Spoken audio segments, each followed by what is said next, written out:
Harbolnas masih jauh, Lebaran dan Hari Raya udah lewat. Tapi ada loh yang rajin courting sini, courting sana. Bukan di mall atau marketplace. Obral courting ini sedang terjadi di pengadilan kita. Sekali lagi, pesta courting terjadi di Pengadilan Tinggi Jakarta. Masih ingat kan mereka memotong hukuman untuk Jaksa Pinangki Sirna Malasari? Sekarang mereka mengurangi hukuman untuk Joko Chandra. Terdakwa kasus penyuapan sederet pejabat di Kejaksaan Agung dan Kepolisian ini dapat potongan hukuman sebanyak 1 tahun penjara. Awalnya dihukum 4 tahun 6 bulan, sekarang jadi 3 tahun 6 bulan. Ya lumayan lah, 30% lebih diskonnya. Kalau kita lagi belanja, diskon 30% itu kan lumayan bisa bikin hilaf kan? Courtingan hukuman untuk Joko Chandra kali ini dengan alasan karena Joko sudah menjalani pidana penjara terkait kasus sebelumnya, pengalihan utang atau sesi Bank Bali di tahun 2009. Alasan lain, Joko juga sudah menyerahkan dana yang ada dalam escrow account Bank Bali sebesar 546 miliar rupiah. Duh, gimana sih? Fakta bahwa yang bersangkutan pernah terbukti bersalah melanggar hukum, kok jadi alasan hukuman berikutnya jadi lebih ringan?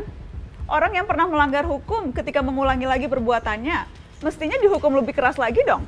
Apalagi kejahatan yang kedua ini untuk kabur dari hukuman kejahatan pertama. Jelas-jelas kejahatan kedua dilakukan untuk melecehkan hukum dan pengadilan. Kok malah jadi alasan untuk diberi keringanan?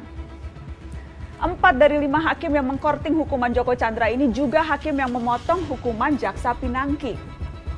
Ladies and gentlemen, please welcome Muhammad Yusuf sebagai Hakim Ketua, Haryono, Singgih Budi Prakoso, dan Reni Halid sebagai Hakim Anggota. Keempatnya sama-sama mengkorting hukuman Pinangki dan Joko Chandra. Nah, kalau Joko Chandra dikorting 30%, Pinangki ini kortingannya malah 60%. Dari 10 tahun menjadi 4 tahun. 60% dong. Kurang hilaf apa lagi coba kalau kita belanja diskonnya segitu. Satu hal lagi juga terungkap. Pinangki hingga akhir Juli ternyata belum juga dipindah ke lapas, tapi masih ditahan di rutan Kejaksaan Agung. Alasannya? Hanya soal administrasi dan kejaksaan sedang banyak pekerjaan. Tenaga harus dijaga karena masih pandemi. Jangan lupa, ada lagi yang barusan terima kemurahan hati juga.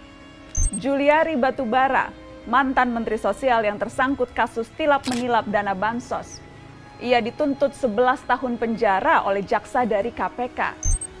Korupsi di tengah pandemi loh. Kurang buas apa lagi coba?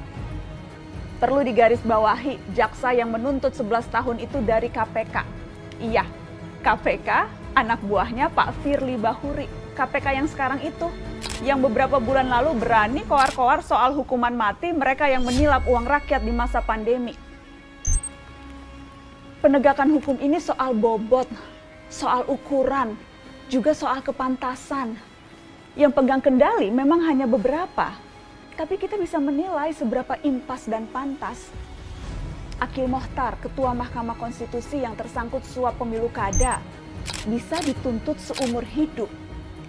Kenapa yang mencatut uang makannya rakyat miskin yang sedang terjepit karena pandemi, kok hanya 11 tahun? Repot ini, repot. Tujuan sanksi yang berat adalah memberi efek jera, agar kita semua siapapun itu ngeri dengan hukumannya, agar siapapun jadi berpikir ratusan kali sebelum berbuat jahat. Kalau hukumannya ringan, tuntutannya enteng, dan masih dikorting sampai 60% begitu, siapa yang kapok? Di mana-mana flash sale itu, diskonan itu, untuk mengundang orang datang dan belanja. Korting hukuman korupsi ini kan jadinya kayak undangan ya. Undangan untuk yuk, belanja yuk. Tapi belanjanya pakai uang rakyat, uang kita-kita juga. Kita lagi yang nombok. Rakyat lagi yang harus urunan lewat pajak, urunan subsidi. Dan ini beneran loh. Jadi, selama rentang 2001 sampai 2015, diperkirakan kerugian negara karena korupsi mencapai 203,9 triliun rupiah.